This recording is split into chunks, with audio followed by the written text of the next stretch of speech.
Hey, What's up, guys? What's up, Mr. Garcia? What's up, champ? How you doing? Hey, todo bien, todo bien. ¿Tú? Bueno, that's good. ¿Dónde ahorita? What was that? ¿Dónde está ahorita? In my house, in casa. En la casa. I just gonna go into my office to charge my phone because it was like I know I need to be charging it. So thanks for talking to us, man. We appreciate it. oh, no problem at all. I was just telling Jeremy, everybody knows you're a great trainer, but you could fight, man. You were a hell of a fighter. You know what? I think I'm a better trainer than I was a fighter because I don't know how other former fighters feel, but I truly believe I should have never been a fighter. I don't know. For Why? me personally, I Why don't you? know. I think it was more of I was forced into the sport by my dad who loved the sport growing up. Since I was like 3 or 4 years old, my dad already had me in boxing, already had me wearing boxing gloves, and yeah, I kind of came to a point where I kind of hated the sport instead Wow. of loving it. Throughout my school years, junior high, high school, especially, prom, high school activities, I wasn't allowed to do none of that because of boxing. So came to a point where I actually hated the sport. Wow. So now as a trainer, I enjoy it. I don't have to make weight. I don't have to go to sleep early. If I go to the fights, if I travel to some fights, I get to visit the cities, stay up late if I want to, drink a beer if I want to. You know what I mean? I, Just I different. want I want people watching who forget. You were at one point you were 32-0, right? World champion, and the fight you had against Diego Corrales. I know you ended up losing, but that was one of the most exciting fights. I encourage anybody to watch that fight, Robert Garcia versus Diego Corrales. It was a fucking banger. You know what? Going back at those memories, I at first, losing my title obviously hurt. It was something that nobody really likes, and I didn't like. I hated it, but now I feel so much better, and knowing that I lost to somebody like Chico Corrales. He came to become a legend. With the fights he had against Castillo, and those that warrior, especially the first fight to be one of the best fights in boxing history, and to say that I shared the ring with him, and he took my title. I actually feel proud when I talk about that. Knowing that I fought Chico Corrales. A lot of the young boxing fans might not even know who Chico Corrales is, but real boxing fans, they know he became a superstar, man. People loved him. People love to watch him fight. I mean, I would say, I know you guys were the same weight, but I can't imagine that that's really his weight. I mean, he looked so much bigger, and you were still going toe to toe with him. Yeah, he was very difficult because of his height, and plus, he also had power, man. So that the height plus the power, man, that was really something difficult to be able to. I was able to hang in there the first 5-6 rounds, and I think I was doing really good. But once he started connecting me and broke me down and stopped me in the seventh round, which is like I told you, I actually feel proud when I say, what, I lost to Chico Corrales. He's one that became, that's going to be remembered for many years. Many people consider his fight against Castillo the best, one of the best, if not the best Me too. ever. So I feel this. That I think that's, to me, that's the best fight of all times. And knowing that I shared the ring with him, something that makes me feel proud. It's funny you say that because I saw that. I agree. I think that's the greatest fight I've ever seen. It had everything. But your fight with Corrales reminded me a lot of that one. You know what I mean? You guys were really going at it, up, down, up, down. So let me back it up a little bit. What was your amateur career like? How many fights did you have? You know what? I had, I would say, I don't remember the exact number, but I had somewhere around 60 amateur fights. I started, but I started boxing since, like I said, my dad had me in boxing since I was 3 years old. Back when in 1980 is when I had my first amateur fight. where I was 5 years old. And at that time, the USA Boxing still didn't require that. Right now you have to have that license, the book where they register every one of your fights. So then we didn't need it. We just showed up to any amateur show, signed up. My dad would sign me up, my weight, my age, and if there was a kid around the same age and same weight, they would match us up. So I was 5 years old when I had my first amateur fight. Wow. I remember those. I remember that weight, the coaches talk, and boom. Exactly. I remember because I know Mosley's a few years older than me, and I remember seeing Mosley in all those amateur shows like that too. He was one of them, and like I'm telling you, now you have to be 8 to start your amateur career. Back then, we just showed up, put our names down, our weight, and that's it. If there's somebody your size, your weight, then there's a fight, and that's the way we used to do it. I had 2 amateur fights like that. One when I was 5, and the other one when I was 7. Then after that, I turned 8. But so all those years, I turned pro at 17. So all those years, I didn't have that many amateur fights compared to kids right now who by the time they're 13, they already have 150 or 200 fights. I turned pro at 17, so 60 fights, 60 plus, somewhere around there, is not a lot compared to what's going on right now. Sure. Didn't you, as an amateur, you fought De La Hoya, right? Yeah, I never fought De La Hoya. You know what? De La Hoya fought somebody named Robert Garcia, so a lot of people think it was me. But De La Hoya is 2 years older than me, so in USA Boxing, they would have never allowed it. You can't be more than 2 years apart from each other. So I never fought him. We trained together in the U.S. Training facilities in Colorado for some national tournaments and some international tournaments. And he was always bigger and heavier than me, so we sparred a lot, but never fought. I didn't know, so Jeremy and I, we met, we were both in Kevin camp, and I was, and my second amateur fight, I was 15, and the guy I fought was 26. So how'd they allow that? You know what? Before, I don't know if it was 15 or you were probably closer to 16, because before it was 16. Once you hit 16, back before it was 16 open. After 16, you were able to fight. That's why I don't know if you know. I don't know what year it was, but it was in the mid 90s. Fernando Vargas won the U.S. national championships at 16, and he is until now the youngest ever, because now the rules have changed. Now I believe you have to be 18. There you go. Jeremy remembers that, I'm pretty sure. I won it at 16 too. Exactly. You know what I mean? So it's now they don't even allow it. Now 15 fights, 16 rolls, and then 17 against 18s. So now it's different. The rules have changed. But before that's why I'm pretty sure, because you were probably getting closer to 16, and you fought somebody that age, yes. But that has changed. So August. Jeremy, a couple of you're cutting out. Say it again. You're cutting out, Jeremy. Maybe come a little closer to the phone. What's that gonna do? Your voice, it'll pick it up. Can you hear me now? Yes. Can you? But yeah, I fought U.S. tournament. We were in the tournament. USA in the 80, 90, 91, 92. I was in the same tournament you were.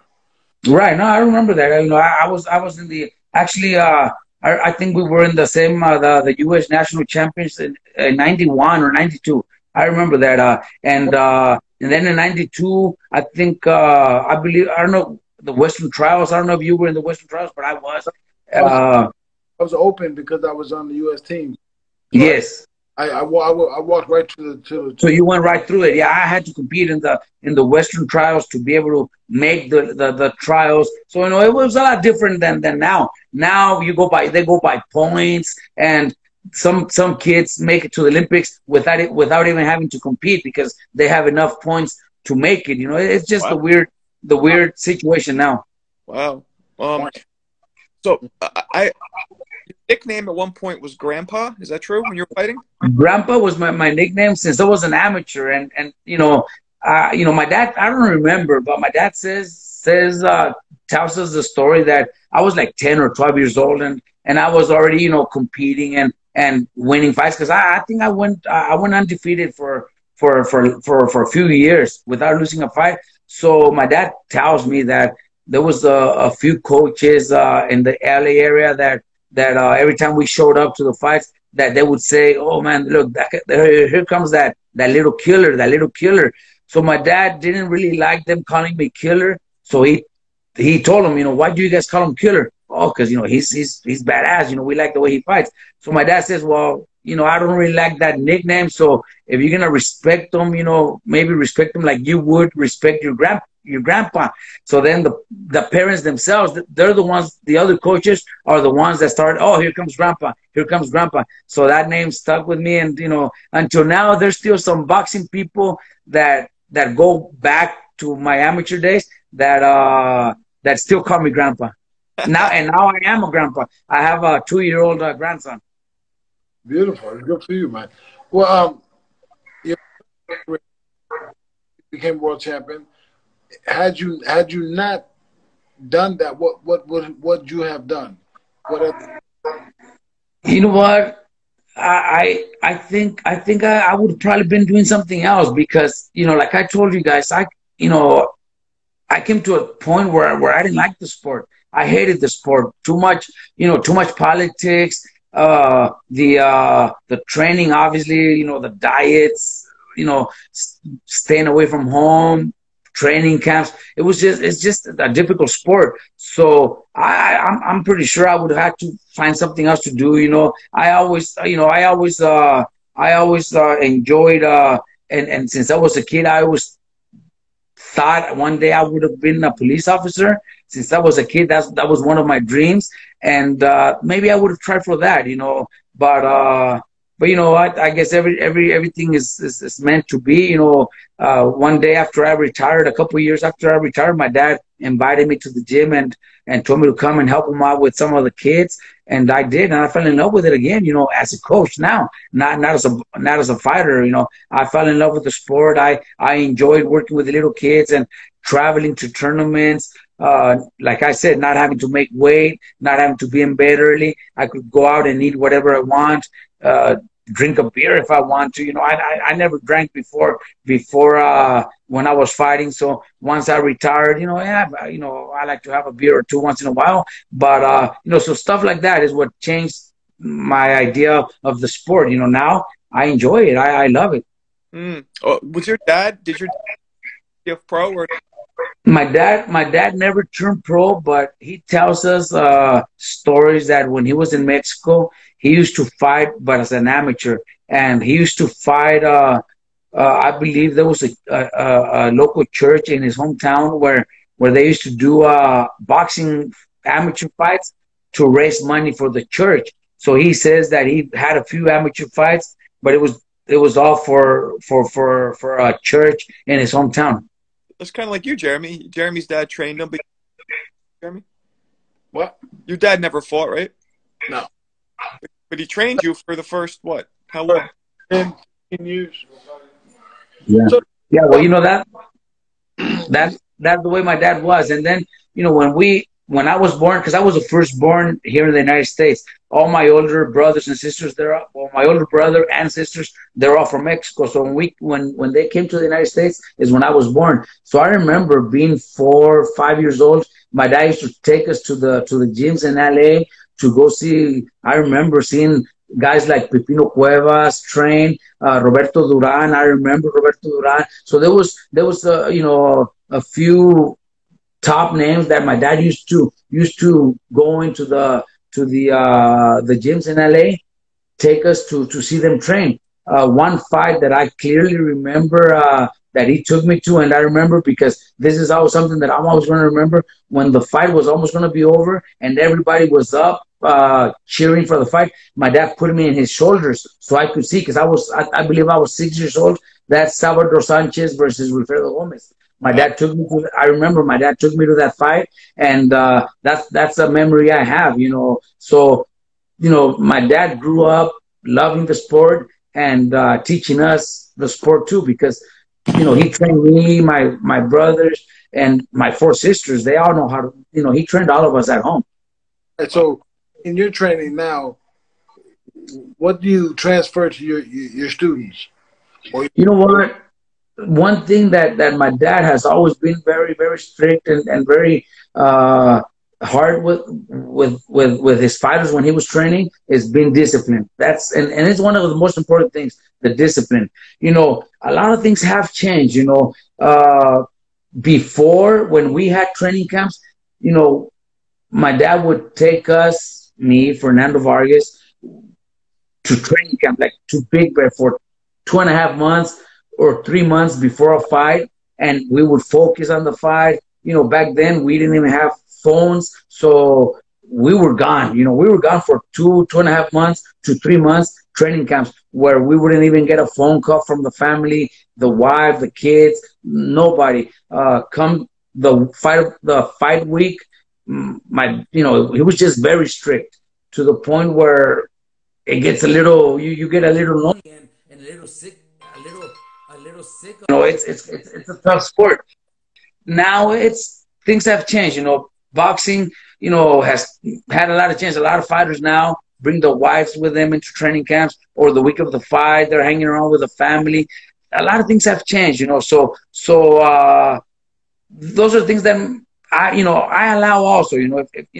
I know how it was to be away from your wife and kids for 2 months. So now, if one day one of my fighters brings in the kids or the wife to see them train, I'm okay with it. I don't have anything against it. Honestly, I think it was something that it's something that actually makes them feel better because they have somebody that one of their loved ones near them and close to them while they're training. So it motivates them a little bit more.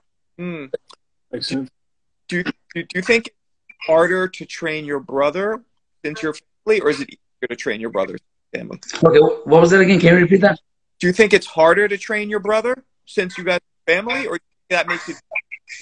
You know what? With Mikey, I think it was so much easier because Mikey made things so easy for himself. Mikey was, I want to say was, because I don't even know if he's going to want to fight again. He's been on and off with maybe yes, maybe he doesn't. It doesn't seem like he really wants it anymore. So, but Mikey was one of the fighters that was very smart in the ring. He was one of the guys that during training and even during the fights, we didn't really have to give him too many instructions. There was so many times where I would give him instructions and he would even laugh and say, "You know what? I had already thought about that." So Mikey was very smart in the ring. He didn't really need that much instructions during training. He always trained hard. He was very dedicated. So it wasn't hard. It was actually probably easier than other fighters that I've had. Yeah, that's cool. That's cool. And what is the hardest fighter that you have now to train? You know what, man? I've had situations where not that the fighters are hard, but when somebody in their family, sometimes an uncle or the dad or somebody that wants to get involved and wants to do things that might not be right or might not be wrong, and that kind of gets involved with my system or the way I do it, and might cause a little bit of problems. But so far, honestly, I've been pretty lucky with all of my fighters. They've all the time that they come to train with me, they listen, they believe in me, and that's the most important thing. Once that finishes, if a fighter doesn't feel comfortable and doesn't feel right training with me, then they're open to leave. I've never had a contract with any of my fighters. They're happy where they're at, and if the time comes where they feel like they need somebody else to train them or they need to move to another gym, they could leave. I don't have anybody under contract to the point where they're forced to be with me. Wow. So what does a day in the gym look like for you? Well, you know what? Right now, let's say right now, today, this week has been easy because I've had so many fights in the last 2 months where most of my fighters are finished and they're back home. We have this Saturday, I have Josito Lopez, but training camp is already over. He's actually already in Dallas. I leave tomorrow morning to Dallas, so I'll join him tomorrow morning. And then I have a few fighters fighting at the end of April and early May, but not that many. So until mid-May is probably when I'll get most of my fighters back in camp. So when camp starts, then we start, 10 in the morning to 4 p.m. We have different sessions. I give it each session 2 hours, and depending on the weight division, the smaller weight divisions, I start them at 10 in the morning. Then we go to 12, from 10 to 12, then 12 to 2, 2 to 4. Depending on the weight divisions, I put them all together and they spar each other. They train together, and then in the evenings is when they do the conditioning coach. Either go run, they do the conditioning coach workouts. So it's for me, it's just the boxing. I have the conditioning coach that works for us that does the conditioning, and he does it on his own with the fighters, right? Obviously we make sure it's being done, but yeah, they do it themselves with the conditioning coach. What as a trainer, what would you say if there's one was your most gratifying? You know what? I've had personally, I had great wins, and one of them I could say was Abner Mares beating Jesus Cuellar to become my 10th world champion. Because I could probably say it was more personal. I had Jesus Cuellar as my champion. I made him a champion. And then from just out of a sudden, one day, he just decided he didn't want to train with me. So he left me, which it happens in boxing. It's just the way it is. Like I told you guys earlier, my fighters, if they don't want to be with me, they could leave. But there was no reason, or at least he didn't even call me to tell me he was going to train somewhere else. So I just found out of a sudden. But then a few weeks later, I get a call from Abner Mares telling me that he wants me to train him. So I start training Abner Mares, and then PBC, Al Heyman, calls us and says, "Do you guys want to fight for the title against Jesus Cuellar?"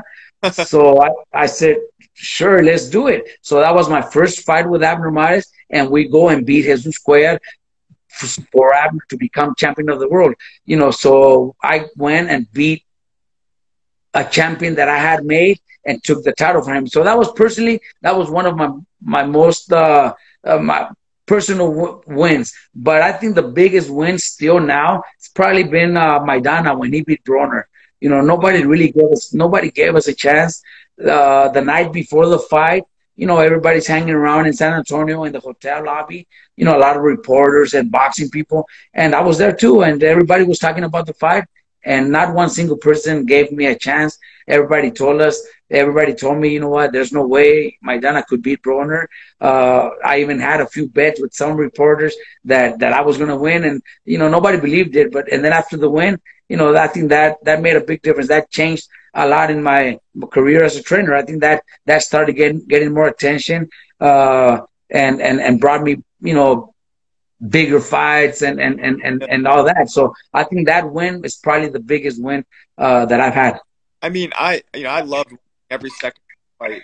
I did give me that big one, but okay. So on the what was probably the toughest loss trainer you had? Man, there's been some tough ones. You know what? I'm probably gonna say Mikey versus Spence, and not because we knew it was a fight we had to win. No. Going into the fight, before the fight was made, we told Mikey, "Don't do it. It's just not a fight for you. Moving up 2 divisions is insane, especially against the best welterweight out there." We always told him, me, my dad, my son, we always told Mikey, "Don't do it." But Mikey just kept saying he wanted it, so he did it. So I'd probably say that's the toughest loss, because Mikey wasn't supposed to lose, soon. At lightweight or 135, 140, Mikey would be unbeatable. So that's why I'm saying it was the toughest, not because he didn't even take a beating or anything like that. he lost by decision and it was never heard or anything like that. But I think it's the toughest loss because that changed a lot. You know, Mikey was considered pound for pound on everybody's books, maybe one of the top 5 before he fought Errol Spence. Then after Spence, you know, a lot changed. Then, you know, he went and fought Jesse Vargas, which was an okay win, but nothing big. Then he loses to Martin, you know, so it changed. So his career changed. Me as a trainer, it's really a downfall to see to end up like that. So I would probably say that was the toughest loss for the reasons I just explained. Not because he took a beating or anything like that. It's just because, you know, being pound for pound, one of the best, you know, 5, top 3, and some people, you know, and then losing like that, and then your career kind of going down the hill after that, that was a tough loss. Yeah. Mikey should have still been pound for pound one of the best in the world, dominating the lightweight division and dominating the super lightweight division. But, you know, him going to 147, I think was a mistake. Yeah, no, it was definitely a huge task, and you know I could see that, but he was there. He wanted there to. Exactly, you know, and that's one thing that, you know, we don't take away from him, because he dared to be great, and you know, he's still a 4th division champion, 5-time champion of the world, so nothing to be ashamed of. You know, he lost to pound for pound one of the best fighters in the world, but that did slow his career down. I think the loss kind of affected him mentally. You know, he doesn't have the love for the sport anymore. When he was dominating a lightweight and super lightweight, you know, he was unstoppable. You know, there was nobody that could stop him. So you know, there was a big change. But, you know, still 4th division champion, still 5-time champion of the world. It's something that, you know, very few can say they've done. He's great. Yeah, that's a great test. 4th division champion. Exactly. The highest weight to the smallest weight, what were the jumps? Well, you know, he was champion at lightweight and he moved up to welterweight. So that was, you know, we're talking 12 pounds, and that's a big difference. You know, I have one of my fighters that just became champion at 112, Jesse Rodriguez, who moved up from 108 to 115. But, you know, that's only 7 pounds. So it's not that big of a difference, but it's still 2 divisions, and he became champion. He beat Cuadras, and he beat him very convincingly. So he did, you know, something that very few could say. But, you know, it's, you know, from lightweight to welterweight, you're talking 12 pounds. From junior flyweight to super flyweight, it's only 7 pounds. So there is, you know, it's more than half the difference. So you know, a lot of fighters have done it. You know, Pacquiao has done it, but you got to be very special to be able to do stuff like that. You know, it's not easy. But Mikey dared to do it. You know, that's something that, you know, we also have to give him respect for trying. But you know, it was just one of those difficult losses. So I was going to ask you, was there any fighters that you wanted to train, or that you do want to train, but you haven't yet? Specifically? Well, you know, there's no fighter in particular, but look, I think I've had, you know, I enjoy working with all of my fighters. You know, from I've had champions at 105, 108, 112, 115, 118, pretty much until like 160. But I've never had a like a super heavyweight champion. I've trained heavyweights before. I actually have a really good heavyweight right now that's 3-0 with 3 knockouts. He fights for top rank. But a champion, winning a title with a heavyweight is something that I still want to do one day. Hopefully with my heavyweight that I have, you know, but he's only 3-0. His name is Antonio Mireles. He's a pretty good fighter. He's signed with top rank, but, you know, I think that would probably be the fighter or the title that I still want, a heavyweight champion. I don't know if, you know, if that's ever going to happen. Hopefully I do, because I do want to end my career as a trainer having a heavyweight champion of the world. Wow. And do you have end sight when you stop? Or Do I what? do you have an end in sight in terms of when you want to stop training, walk away? Or... No. You know what? I have my training camp here in Riverside. You know, I started off in Oxnard and everything was great in Oxnard, but my parents moved to Riverside like 12 years ago, and came to a point where I was so involved with boxing that a few months would go by and I wouldn't visit my parents. I couldn't see them because on the weekends I'm always traveling, and during the week we're training. So I decided to move to Riverside 7 years ago. So now, you know, my mom passed away a year ago, but I'm with my dad every day. My dad comes to the gym with me every day. We have breakfast together every day. So I you know, I think boxing is what has kept my dad going. The boxing gym, he's in the gym every day. You know, he's not coaching anymore, but he's there watching, and he gets a lot of respect from all my fighters. Now my son is also my assistant coach, who is a great coach too. His name is Junior. So, you know, I think this is going to go on for forever. You know, I love what I do. I enjoy it. You know, I'm 47, so I think I still have at least another 20 years left in the sport, and that's, you know, my dad's 67 and he still goes to the gym. So I, you know, I think that it's going to stay in the family. Plus, we have a great training camp. You know, my gym is in a big property where my fighters live. They all live at the property. They all eat together. They sleep, you know, in the same house. They train together. So it's something that I'm pretty sure is going to continue for many more years. Wow, that's great. It's like a dynasty. So this is something we a lot of people on our show. Can you name your 3 greatest fighters of all time? Yes, I can. You know what? My favorite fighter growing up, and that's because my dad used to sit me down to watch his fights all the time, and that's Sugar Ray Leonard. He's my favorite of all times. I think, you know, watching him and following his career, and even now as a person, you know, he's still healthy. He's been very smart with, you know, business wise with his money and all that. So I admire all that, and, you know, Sugar Ray Leonard, you know. But my second favorite fighter, and very few people even mention him, but I love the way he fight, the way he used to fight. That's Orlando Canizales from Texas. He's actually watching right now. He's watching us right now.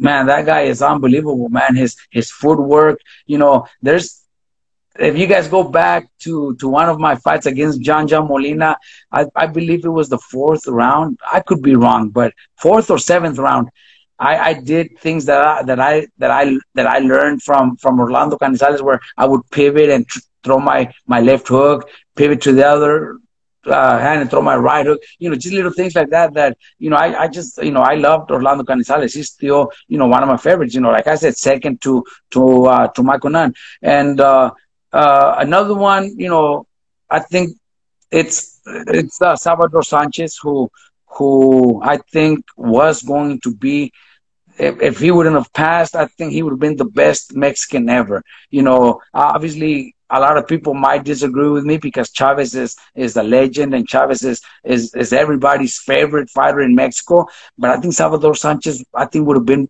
much better if he wouldn't have passed. You know, Salvador Sanchez at 23, he had already beat so many great fighters going 15 rounds.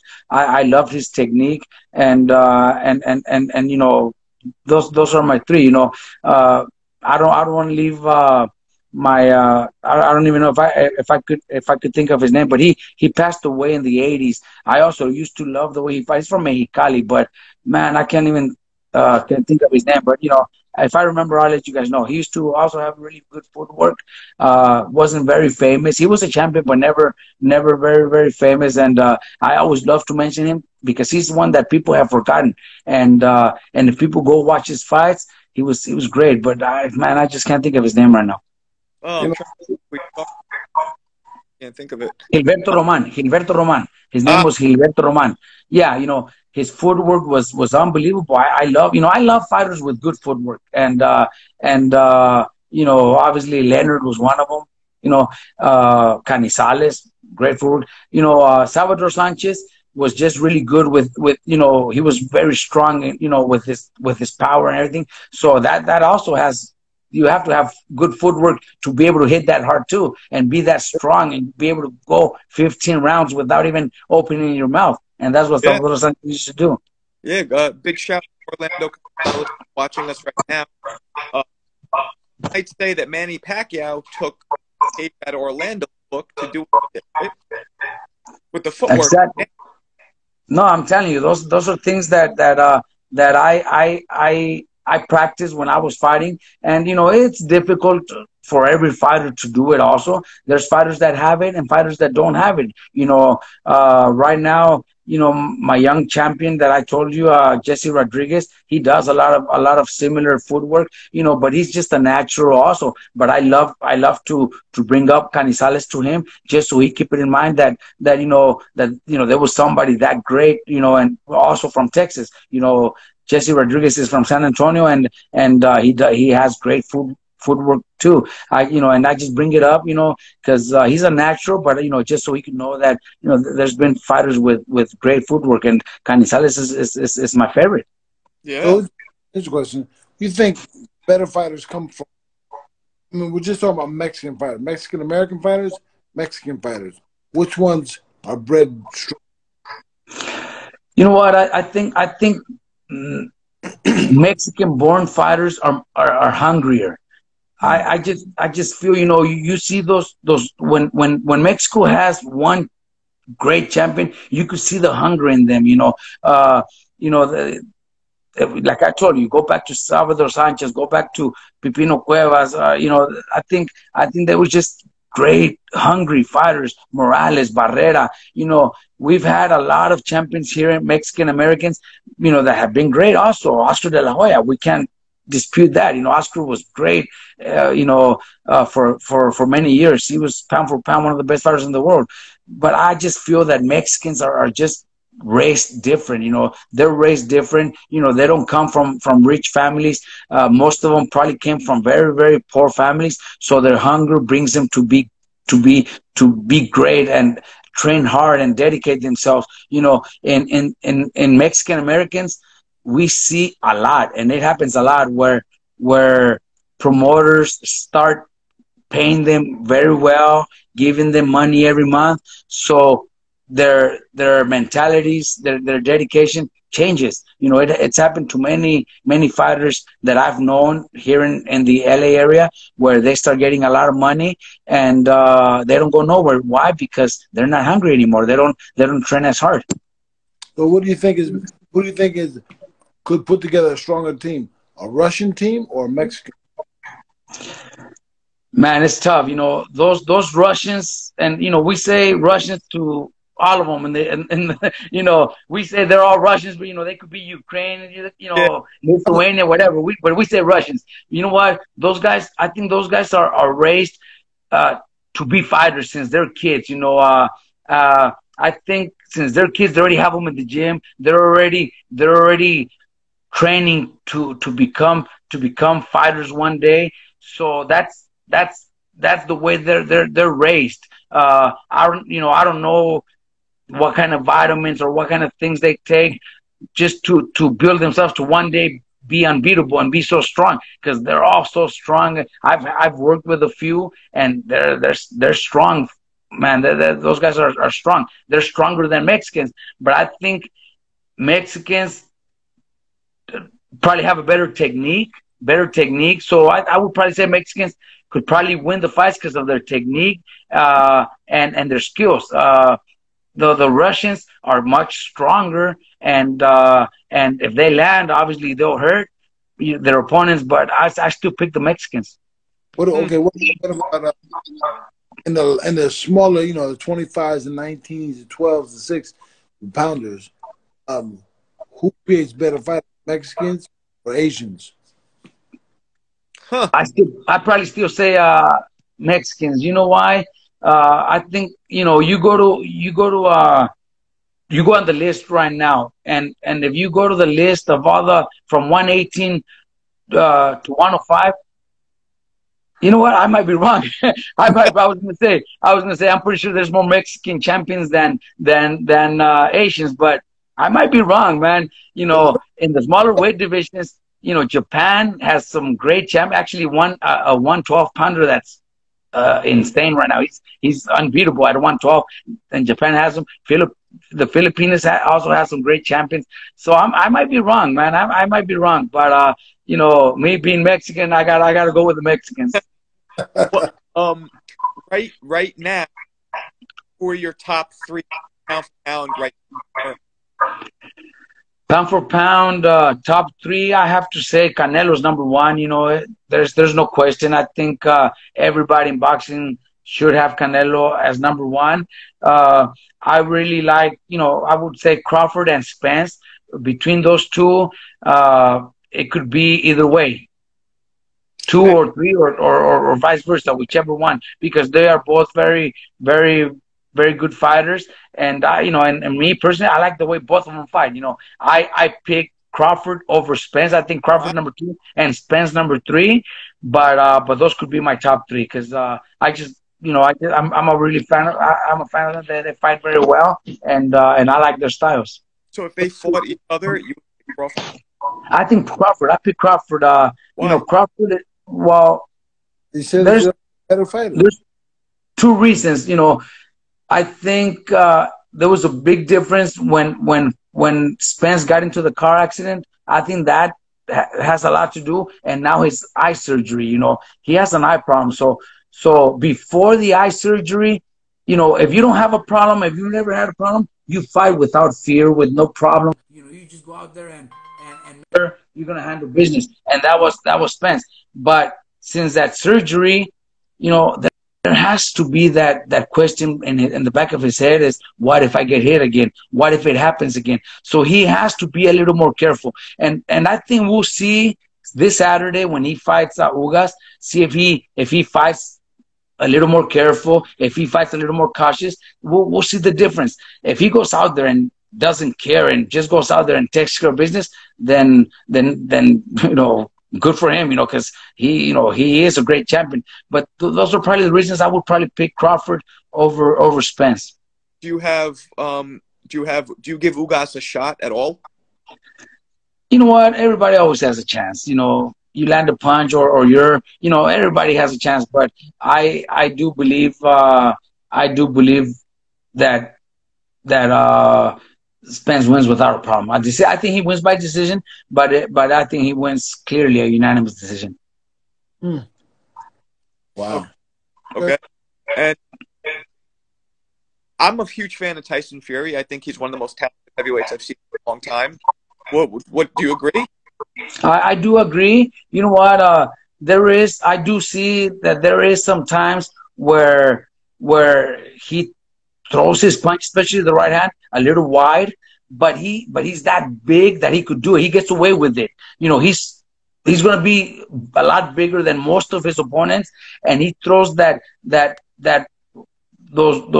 punches a little wide, and I think down the, you know, if somebody catches him down the middle when he's opening up his guard a little bit wide, they could catch him. And even you know, what's his name, dropped him with a straight right hand, you know, caught him coming in. So he does get, you know, he has been down, he has been hurt. So somebody, you know, I don't know if there is that somebody, because he's so much bigger than most of them, but he could be caught. You know, he has before, you know, but he is great. He gets up and he finishes his job. You know, that says a lot about, you know, about a fighter. You know, he's a true warrior, and he is, you know, we can say the best heavyweight ever, because we have Muhammad Ali, and we have guys like Tyson or stuff like that, you know, in a lot of people's eyes, those guys will always be the best. And, you know, we can't mention anybody else, but Tyson Fury is up there with them. You know, he would have competed great against all those guys, and maybe even beat those guys. Yeah, I mean, here's a question. Do you think now they should separate the heavyweight division? Something Like, Well, I believe the WBC wants to do something, or I don't know if they already did, but what for? I think after 201 plus, everybody's big and everybody's strong, and they could all take punches, they could all hit hard. So I don't think it's necessary. But I tend to, there is those fighters that are 260 fighting a guy that's 201, and it could be a 60-pound difference, 70-pound difference, and it is going to show in the fight. But if you're a heavyweight fighting at 201, 205, you might as well get down to cruiserweight and fight at cruiserweight because they're going to be too big for you. Well, Jerry, we could ask you. You fought at about 210. When you got in there with somebody who was 60, bro, I can't hear you, man. I said you fought at about 210, right? Yeah. When you got in there with somebody who weighed about 260, was there a huge difference? Huge difference. Like when you get a guy who fights at 39, fights at 45, 42, can't make that fight. That fight will never happen. 24 pounds. So I think the heavyweight division should be split in two. People are getting too effing big right now. People are freaking. It's true. The average heavyweight fighter right now, 6'6", 250 pounds plus. How can a guy 210 fight that 6 foot 6'1", the other guy 6'6", 260, 270, 280, 290. It's just, wasn't that Tyson Fury? Foot 10, 290 something pounds, whatever, 80, whatever. That's just big. It's way too big. If a 12 pounder fought a, people would have a fit. Well, he's too big.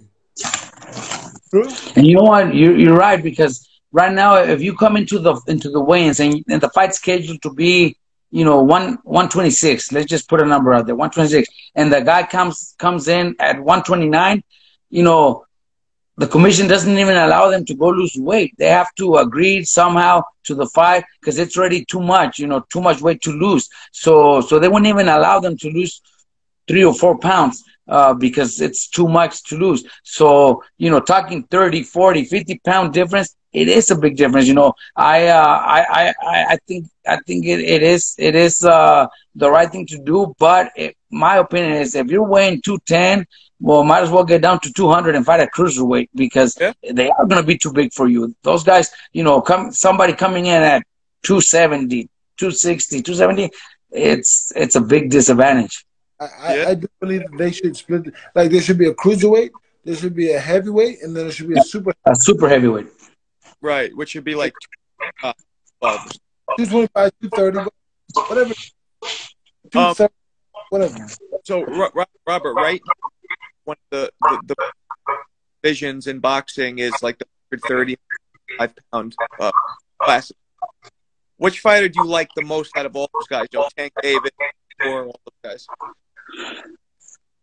At 135 around there, I enjoy watching, and I like to watch Lomachenko. And again, his footwork, I enjoy his footwork. He's one of my favorite fighters to watch. I think he's got really nice footwork.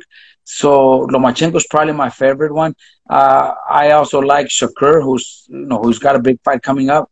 Shakur Stevenson fights really well. Also uses his reach and footwork very well. But I probably say in the whole group at between 30 and 35, 40, I probably say Lomachenko is my favorite. Okay. He's up there. He's getting older, but still seems like he's at the top of the game. Exactly. No, he's a great fighter, great talent. I think he's one of the talents that we don't see that often, and I enjoy watching him because we don't see that often. So I do enjoy his fights. What's your opinion on the fight now? Do you think it's good for the sport, or do you think it's kind of corny? The what? The guy's YouTube, like Jake Paul, the guy making a splash that came from back. You know what? If he's headlining pay-per-view events and getting paid millions of dollars, and he is fighting on real professional fights. You know, everybody, you know, one of the two brothers, I don't even know which one's which, but you know, the one that has like 4 fights already as a professional, you know, he fights former basketball players or former UFC players, and he knocks them out. You know, the only difference from me building one of my young fighters. You know, I have fighters that have also that also fight former MMA fighters or guys that probably have never even been in the ring, and we go out and blow them out in 1 round. The only difference is this guy's really famous, makes millions of dollars, and is selling pay-per-view. He's doing what everybody else does. You know, any manager, any promoter that signs a fighter is gonna fight him with MMA fighters, with guys, you know, that sometimes we call. I don't like to call any fighter that, but you know, like, you know, guys, taxi drivers. You know what I mean? Yeah. Just, you know, we're supposed to do that with young fighters, with guys turning pro, guys. Their first 5, 6, 7, 10 fights are all going to be taken care of. So if this Paul guy, one of the two brothers, like I said, I don't know which one's which, but if he's doing that, the only difference is he's selling pay-per-views and he's filling up arenas and he's making millions of dollars. That's the only difference. He's doing exactly what everybody else does at the beginning of their career. So good for him, man. Good for him. I just, you know, maybe the exhibitions going on, you know, and maybe people that believe they're real fights, like maybe Tyson did against Roy Jones, or Mayweather is pretty much going to do something next month. You know, if you're going to sell it to the world like a fight, then you're fooling the people. You know, sell it like a show, like an exhibition. You know, make sure people know it's a show, and if people pay for it, if people show up to the fight, then that's their choice. But you know, selling exhibitions to make them believe that they're real fights, then that could be a problem. That might be hurting boxing. But you know, Paul fighting real fights against MMA fighters, everybody else does. You know, I have a few of my fighters that have fought MMA fighters, and they go out and knock them out in 1 or 2 rounds. The only difference is this guy's making a lot of money. Yeah. It's everybody has their record, build themselves up, so why not? Exactly. You know, we all, everybody, I hear a lot of people saying, well, he needs to fight somebody better. He needs to fight somebody better. Well, you know, I got guys that are 4-0, 5-0, and nobody wants them to fight anybody better because nobody knows them. And he'll fight somebody better maybe when he's 20-0, you know, not 4-0. But with Paul, everybody wants him to fight somebody better because he's famous and he's selling pay-per-views and he's making millions of dollars. So that's why everybody's asking for him to fight somebody better. But he's doing exactly what everybody else does. Any trainer, any manager, any promoter is going to take care of the fighter until they're ready for those big fights. Yeah, for sure. Was there as a trainer, was there anybody you looked up to? There's always been a lot of trainers that I like to listen to and I like to study. Salas, you know, he's in Vegas. I enjoy having conversations with him because he has a lot of knowledge. You know, Emmanuel Stewart was one that I always enjoyed his work. He had great work with his fighters, great relationship with his fighters also. Every fighter loved him like a father. You know, it was just one of those relationships, one of those trainers that always cared for his fighters. You know, one that I also think was great and had great fighters, but in the last 10, 15 years, people haven't heard much about is Jesse Reed. I think Jesse Reed was a great trainer. You know, he was actually Orlando Canizales' trainer. So you know, I like the work he did with him. But you know, I think Jesse Reed is one that has been forgotten. But he was a great trainer. I don't know how many champions he had, but he had a lot of champions and taught his fighters very well. Well, That's very true. He's a good friend. He's a really good trainer. His son is a good fighter and trainer as well. Exactly. yeah. Well, hey, man, thank you for your time, Mr. Garcia. We It was a appreciate great. it. Thank you. I can see you now. Thanks for Thank calling. you guys for having me. Yeah, let's do it Thank you again. guys. Yeah, anytime, guys. Thank you Thanks. guys. Anytime. Thank you guys.